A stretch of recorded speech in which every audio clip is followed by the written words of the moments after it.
নমস্কাৰ Bodo small family তৰফৰ পৰা সকলোকে স্বাগতম জনাইছোঁ। আজি এটা পুনৰ নতুন ব্লগ লৈ আহিছোঁ। সেই ব্লগটো হ'ল এজনী ভাগিন তুলনি বিয়া খাব গৈ আছোঁ। গতিকে আপোনালোকক বৰলি দলঙৰ ওপৰৰ পৰা অলপ দেখাবলৈ লৈছোঁ। আপোনালোকে চাই লওক, কাৰণ বহু দিন হ'ল ময়ো খেতি যোৱা নাই, সেয়েহে আপোনালোকক অলপ দেখাই দিলোঁ।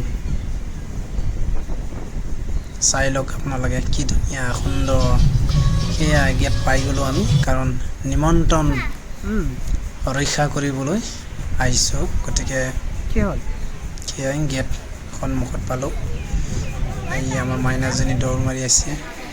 গতিকে কইনা দেখালোঁ ভাগিনজনীক। সেয়াই আলহী অতিথিসকল সকলোৱে বহি আছে, কাৰণ গৰম বহুত বেছি। সেয়ে অলপ আপোনালোকক দেখাই দিলোঁ। কিছুমান আলহী যাব ওলাইছে।